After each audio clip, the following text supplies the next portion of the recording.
ఇది పెట్టకుండా మురికి బాగుంటుంది. వేడి ఇస్తుంది పాలు విడిచిపో మళ్ళీ వేరే కాన్నా మూడో దుకాణం అది ఇప్పుడు కడిగితే మంచిగా కదా కొత్త వాళ్ళు లేకుండా పాలు పెడితే మళ్ళీ షాప్ కానీ తరుగు పోతుంది అంటారు కదా పాలు అందరూ అంటారు కదా. మేము తయారైన వస్త్రానికి ఇస్తాం. ఎవరు చెప్పు నువ్వు కూడా నువ్వు ఇంకా ఈ జనరేషన్ ఉంటే ఇంకా జనరేషన్ ఉంటే కానీ అంటారు కదా రాదు. నేను జోకిస్తా మళ్ళీ వెండాక మళ్ళీ జోకి మళ్ళీ మంచిగా ఉంటుంది. లేదా ఇంకా మేము తయారైనట్టాం దానికి ఇస్తాం పాలు పెట్టాం. మేము తయారైనట్టాం మీకు ఇస్తాం పెట్టించుకోండి తీసుకోలేదు మాకండా. ఇప్పుడు అది కడుగుతే దీనిలాగా అవుతుందా? డిమ్ అవుతాయి డిమ్ ఉంటుంది పచ్చరత్త కానీ ఇంత చేంజ్ రాదు. ఈ రెండు చాపలు. హలో అండి, అంటే కమ్మ మాత్రం విరిగిపోయింది. అయితే నేను మాత్రం ఇక్కడ అంటే అట్ట పెట్టుకోవడానికి వచ్చిన అంటే షాప్ దగ్గరికి మాత్రం అంటే ఇట్లా చేసుకుంటే మనకు నష్టమా వాళ్ళకి లాభమా లేకుంటే వాళ్ళకు నష్టమా మనకు లాభమా అనేది మాత్రం తెలిస్తే కనుక కామెంట్ చేయండి. అంటే నేను ఇంతకుముందు కూడా వేరే కమ్మ చేయించినా కూడా నాకు మాత్రం కొంచెం అంటే వెయిట్ తగ్గినట్టు అంటే అట్లా అనిపిస్తుంది. అంటే వాళ్ళకి ఇచ్చి మళ్ళీ మనం తీసుకున్నదంటే అంటే మీకు ఇట్లా ఎంతమందికి అనిపిస్తుందో కామెంట్ చేయండి. అంటే చాలామంది మన వీడియోలలో చూస్తే మాత్రం అంటే వేరే అంటే మస్తు స్కామ్ చేసినట్టే చూపిస్తారు. అంటే అట్లా నిజమా కాదా అది ప్రతిసారి నాకు ఇదే డౌట్ వస్తుంది. ఇంకా మళ్ళీ పాలిష్ చేసుకోమని అన్నాడు. అంటే మంచిగా కనిపిస్తాయి కొత్త వాటిలాగానే. అంటే ఇంతకుముందు వేరే కమ్మలు ఇచ్చినప్పుడు పాలిష్ చేసి ఇచ్చిన తర్వాత మళ్ళీ నాకు కొంచెం అంటే మనం ముందు ఇచ్చిన దానికి మళ్ళీ తర్వాత తీసుకున్న దానికి మస్తు తేడా అనిపించింది. మీకు ఎట్లా అనిపించిందో కామెంట్ చేయండి. అంటే వీడియో లాస్ట్ వరకు చూడండి. మీకు ఏమనిపించినా కూడా చిన్న కామెంట్ చేయండి. అంటే ఎట్లా చేస్తారు ఏం చేస్తారు మీ సైడ్ ఎంత తీసుకుంటారు అనే దాన్ని బట్టి చూడండి. అంటే లాస్ట్ వరకు చూడండి. అంటే మీకు ఇంట్రెస్ట్ ఉంటే లేకుంటే కామెంట్ చేయండి ముందుగానే. Thank you.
డాడీ దగ్గర వెళ్ళిపో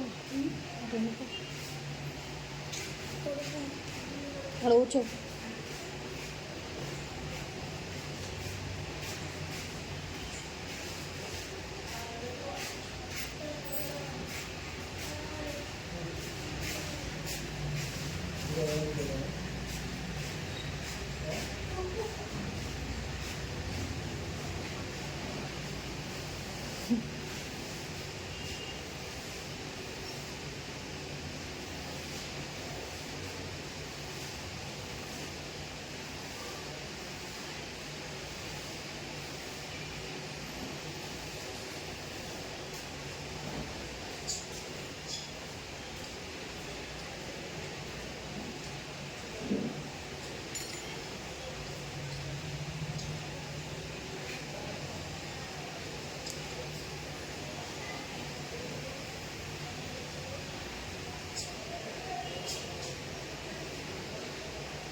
ఈ పాలు వేడి కూడా కొత్త వాటి ఎక్కువ ఉంటాయి రెండు.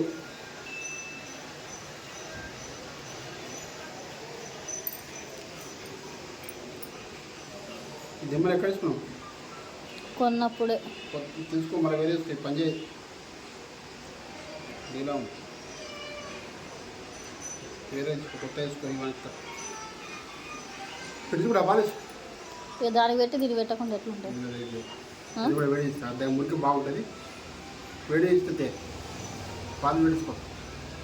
మళ్ళీ వేరే కాన్నా మూడో దుకాణం అది ఇప్పుడు కడిగితే మంచిగా కాదా? కొత్త వాటిలో ఉంటాయి ఇక పాలు పెడితే మన షాపులో ఉన్నట్టు. కానీ తరిగిపోతుంది అంటారు కదా పాలు. ఎవరు చేసుకుని అందరు అంటారు కదా. మేము తయారైన వస్త్రానికి ఇస్తాం. ఎవరు చెప్పు, నువ్వు కూడా నువ్వు ఇంకా ఈ జనరేషన్ ఉంటే ఇంకా జనరేషన్ ఉంటే ఎట్లా? కానీ అంటారు కదా. రాదు, నేను జోకిస్తా మళ్ళీ వెళ్ళాక మన జోకి మళ్ళీ గంటే ఉంటాయి. లేదా అట్లా ఇంకా జనరేషన్ మేము తయారైనట్టాం దానికి ఇస్తాం పాలు పెట్టాం. మేము తయారైనట్టాం నీకు ఇస్తాం పెట్టించుకోవడం తీసుకోలేదు మాకండా. ఇప్పుడు అది కడుగుతే దీనిలాగా అవుతుందా? డిమ్ అవుతాయి, డిమ్ ఉంటుంది పచ్చగా కానీ అంత చేనికి రాదు. ఇక రెండు చేపలు ఇస్తున్నాం అనుకో, పాలించు మంచి కొత్త పట్టుకుంటాయి. పాలసీ చేసుకో అంటారు మరి. ఇప్పుడు అద్దటి సరే ఇస్తా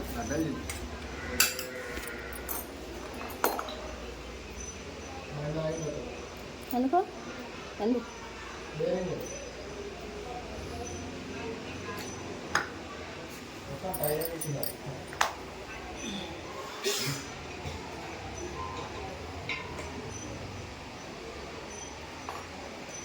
కాలేజీ పెట్టించుకున్న పోదు బంగారం ఎటు పోదు.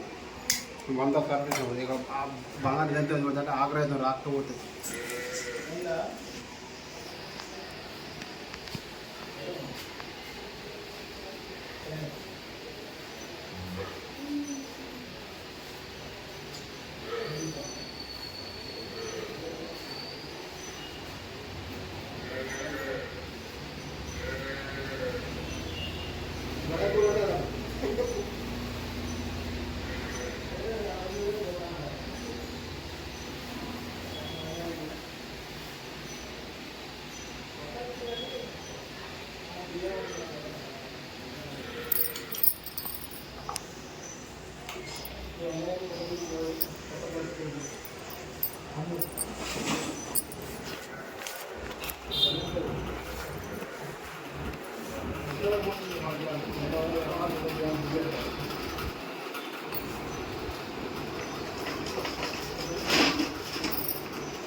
ఇంతకన్నా పిల్లక అది